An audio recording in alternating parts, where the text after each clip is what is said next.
महाराज परम पूज्य श्री परम आदरणीय रमेश भार्गव जी के मुखारबिंद से भागवत कथा सुन रहे सभी मेरे पितातुल बुजुर्ग, मेरी पूजनीय माताएं,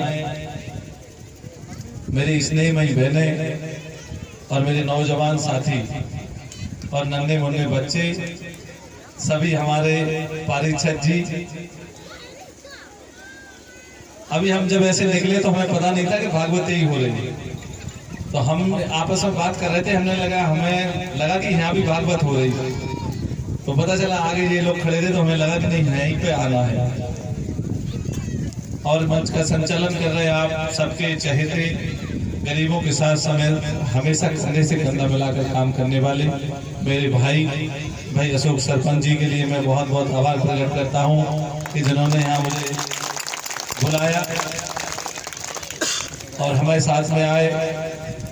हमारा नौजवान क्रांतिकारी किसान नेता भाई रवि पाल, अमित सेन जी, पप्पू यादव जी।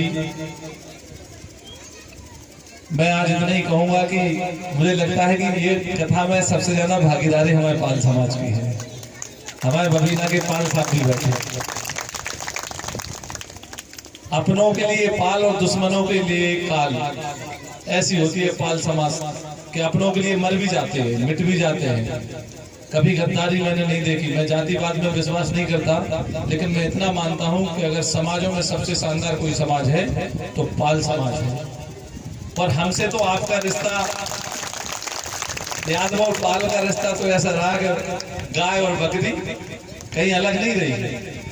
खेत वही पहाड़ियां। और आपको मैं बताऊं माताओं बहनों, अब तो मैं पाल समाज में बहुत बेटियां भाई पढ़ने लगे हैं कि जितने भी हिंदुस्तान में पुराने मंदिर हैं गुफाओं में माताओं के, देवियों के, वो ज्यादातर उनकी खोज पाल समाज के द्वारा की गई है। क्योंकि वो जंगलों में जाते थे, पहाड़ियों पे जाते थे, उन्हीं को माताओं ने दर्शन दिए।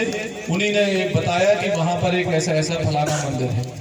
इतनी दूर कोई नहीं चढ़ पाता था, पहाड़ियों पर कोई जा ही नहीं पाता था। पाल समाज के लोग अपनी बकरियां चराने ऊपर जब जाते थे तो वो ऐसी ऐसी जगह पहुंच गए जहां उन्होंने माता ने दर्शन दिए। उन्होंने बताया क्षेत्र में, गांव में आकर कि फलानी जगह पर, फलानी पहाड़िया पर ऐसा ऐसा मंदिर है।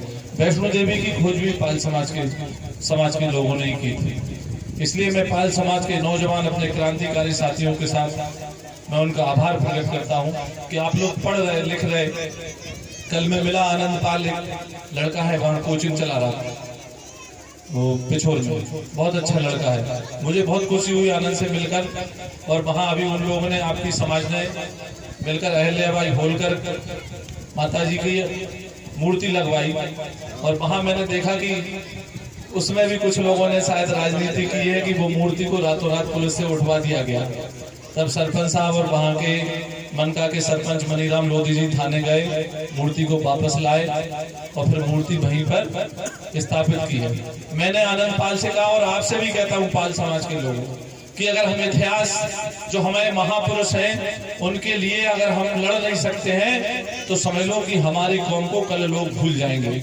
वो किसी भी जाति से हो, चाहे अहल्याबाई होलकर माता जी हो, चाहे अवंती बाई हो, चाहे झलकारी बाई हो, चाहे रानी लक्ष्मी बाई हो। हम लोगों का दायित्व बनता है कि जिनकी वजह से हमें पहचान मिली है हमारे देश में, हमारे देश को आज़ादी मिली है, जिन्होंने देश के लिए अपनी जानें दी हैं, अगर हम उनके लिए संघर्ष नहीं कर पाए तो बेकार है। मैंने कहा उस दिन रात में हम 11 बजे माल अर्पण करने पहुंचे वहां पर, और मैं कह रहा था पाल समाज से और आपसे भी कहता हूँ कि वहां जो भी मंदिर बने, जितना भी निर्माण हो, जो भी आप लोग कहोगे, मैंने कहा था कि आप 50,000 भी कहोगे तो मैं 50,000 रुपए, जो भी आप कहोगे मैं वहां के निर्माण के लिए दूंगा।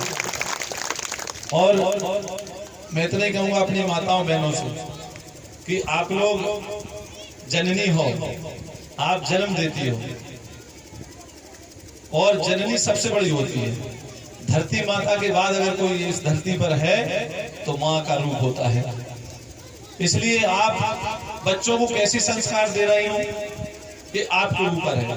जब बच्चा अच्छे काम करता है तो माता पिता का नाम होता है, और माता पिता के जीवन में सबसे बड़ी खुशी होती है कि बच्चे को लोग, बाप को और माँ को बच्चे के नाम से पहचानते हैं। तब लगता है कि मैं बच्चे ने कुछ ऐसा किया है कि आज हमें बच्चे की वजह से पहचान मिल रही है और माँ बाप की वजह से बच्चे को पहचान मिला है। मैं नहीं समझता हूँ कि बच्चे ने बहुत कुछ कर पाया है। माँ बाप की खुशी जब ही होती है जब लोग कहें कि नहीं अरे ये प्रमोद पाल के माताजी और पिताजी जा रहे हैं, तो निश्चित प्रमोद पाल कुछ ऐसा कर चुके होंगे समाज में जिससे कि प्रमोद पाल की पहचान बनी होगी। इसलिए आपको संस्कार देना जरूरी है और हमें अपने जीवन में मूल्यांकन करना भी जरूरी है। इसलिए कि हम कर क्या रहे, जा कहाँ रहे। सिर्फ हम अपने लिए कुछ कर लें, अपने लिए कमा लें, हम खुद की तरक्की कर लें, खुद पैसा कमा लें, मैं नहीं समझता हूँ कि आपको जीवन को सार्थक करता है।